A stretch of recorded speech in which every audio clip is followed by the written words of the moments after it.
If you're an experienced tarpon fisherman, you've been fishing more than 1 year, and you anchor downstream of me and you're too close to me, you can have my fish, okay? You can have my fish in your boat, and I'll take pictures, all right? But if you anchor upstream of me and you put me in danger, I'm gonna politely ask you to move. So think about that, okay? That wasn't part of our presentation. Tired of talking. Here's your Okay. guideline. Yeah, okay, I'm going to okay. be the fish. Okay, Jerry's gonna be the fish. Try and use that. Okay. We're probably these people keeping them out of bed. Tired of talking. He's never really tired of talking. He's just being polite. I'll be the fish. All right. One of the things that you never know when you catch a tarpon is how deep is the hook into the mouth of the tarpon. The mouth is really, really hard, and anybody with any experience catching tarpon will tell you they've had fish where they fought the fish for 10, 15 minutes, they get it to the boat, and boom, the hook pops out, right? That means the hook wasn't really in that good. So you always want to have tension on the line, okay? So, Mike, I don't know, how's that drag, Ralph? Oh, that's pretty good. that's pretty good, okay? So, I like to use a belt. Jerry and John, they don't use belts. They have some magic way of protecting their body. So I like to put a belt on, and I put a belt on because. Sissy. Yeah, that's right. John Bester can tell you some good stories of how the first fish I ever caught on his boat kicked my butt bad, and I'm never going to do it again like that. Okay. When you don't use the jewels for anything else, it don't matter if you talk. That's right. That's right. If you're a eunuch, who cares, right? You know, so I like to use a belt, and I find it gives me better leverage. Okay. So you pull up, and reel down, and try to keep tension on the line all the time. If you don't have tension on the line, you've released the tension on the hook. Okay? If you release the tension on the hook, it can fall out. All right? You never know. So you pull up and reel down. Now when the fish jumps, when the fish comes out of the water, you go horizontal. Okay? As soon as he comes back down, you go back up. Stand. You're confusing me. Oh, yeah. You don't look like a fish. You look like some old man that's been drinking beer. So, what he's pointing out is, if you drop the line and then you still need to give more slack, go forward with your arms. You get another half a foot or so. Okay? That's it. When you get the fish up next to the boat, Steer them. steer them. I find these guys can talk about way better than me. I find that when you get the fish hooked up, they tend to want to swim in a circle, probably because there's less resistance on the side than there is straight out. But steer the fish where you want him to go. So you're basically going to steer the opposite of where the fish wants to go to get his head to turn. Keep him in the position like towards the back half of the boat. Keep him away from the anchor line if you can do that. Yeah, you could control the fish rather than him control you.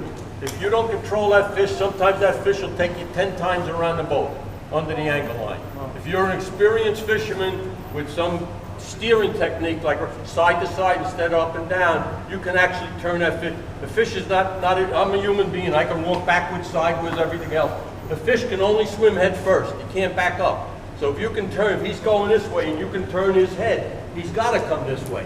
So you can stand in one corner of the boat and literally bring that fish in without going around the boat 10 times.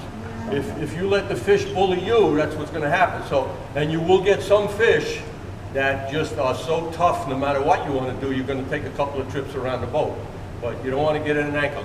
Now, Ralph, you caught 5 or 6 fish and you're getting really tired. Your arms are giving out. What do? You can always stick the pole in the rod holder. And how about walking backwards? Yeah. And you can always pull back with your legs. Walk backwards, reel forwards. Like this. Same as pumping and reeling. You got 5 fish for the day. You're a slight woman without a lot of upper body strength. You're a young kid. You don't have the upper body strength. You get tired with the 5th fish. So instead of doing that pumping and reeling, you're using the strongest muscles in your body. You're walking backwards, pulling the fish with you, and a lot of tension on the line, and then as you walk forward, you reel. So you're doing the same thing as pumping and reeling, but you're saving a lot of energy. Good. Check your notes, whatever we didn't cover. Okay, let's talk about getting the fish up to the boat. Okay. And how about having a plan? We didn't start that with a plan. Yeah. Jerry likes to talk about having a plan. I'm a planner. I like to have a plan before I leave the house. I like to think about where am I going to go? Of course, what bait am I going to use? I always take a little small bait ride. When I'm out there, I take little pieces of mullet or whatever I'm using, and I try to catch some other bait. It also helps tell me what's going on the bottom, how many bait fish are down there. If I don't get a lot of bait fish, it confirms what I'm seeing on the machine, that kind of thing. You can catch live fish and then use this other pole, throw that out live on the surface or something. But have a plan, and after you go execute your plan, don't be afraid to modify the plan when you find out the conditions don't match what you thought they were going to be. Things are dynamic, okay? But when you're fishing by yourself or with another person, have a plan and discuss who's going to do what when the fish hits, okay? It's really, really important. One of the first things that intrigued me about tarpon fishing was when I asked John Mester, how do you fish 6 poles by yourself? What do you do when you get a fish on? And John told me, here's the plan. First, you know, take the pole, let the fish jump a little bit, and then he calms down, leave him alone. And then you got time to reel your other poles in, and you go back and fight the fish. That was the plan. And it worked. I did that first time I went by myself, I caught 3 fish. So. And there's been a lot of friendships ruined where they're really pissed off people because you stole their fish. So you're going out with another guy, you want to know that you got the starboard, I got the port, or the 3 rods in the bow are yours, the 3 yards in the stern are mine, or I'm taking a guest out, all the rods are yours. And then one guy catches a fish, then the other guy's got all the rods. But that should be part of your plan, that your fishing trip don't turn into a hockey game and you check your friend right out of the boat because you want to beat him to the rod. So it's all part of the plan and knowing what you're doing. And when I'm hooked up, instead of you standing there admiring my fish, you're going to be clearing rods. Where are you going to put the rods? Well, you can know beforehand that you're going to lay the rods up against the console or put them away and safe the bets. So it's all part of the plan and knowing what you're doing. Bob Thomas, could you put up that picture you mentioned to me about? One other thing that Bob Thomas pointed out to me that got from John Mester was when you're fishing by yourself and you need to get a leader touch, is walk to the end of the pole to get the leader touch instead of trying to. Not me. Not you? You never do that. Oh. Not me. That's how you're going to break a rod. Well, I got it from him, and he told me he got it from you. I build them, and I watch it. How do you do it by yourself? How do you do it by yourself? Yeah. You do it this way. Where's the strain on it, bro? And just give you something. I got you coming on. Now come up with me. Come up with me. Here's what I'm going to do. I'm going to go this way.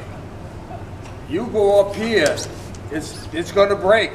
Believe me, it's going to break. It's the easiest part for it to break. The worst thing you can do with any fishing rod is choke down. Some people will choke up on a rod, but the key to that, if you do choke up on a rod, keep the rod straight. So that What you want to do is come up into here, turn your body and come into here the way you can reach the leader. And normally what I do, Bob May probably has witnessed more fish for me than anybody. What I'll do is I'll grab it below the swivel so I'm on the leader and I'll hold it like this so you can see it, actually see it. And then you'll get the release on the finish. You do what you want on your tackle. I play with tackle a lot of years. You want to break them, you choke them up. I don't, not like that. You go, the fish is pulling down. That'll it's help. close. That'll help. I go right down just like that. That'll help. But And if the you swivel's do it- right there. If you do it the other way, believe me, they're Oh, going to no, break. not like that. No, you Not like that, no. True. No. That's a true You want to keep that rod That's straight. what I was referring to, John. That's what I meant. Because the fulcrum point of the rod is not 3/4 of the way up the rod. So if you create that fulcrum point there, you're going to snap the rod in half. Yeah, if you Then wanna you can see- go to all the bargain tables and buy new rods.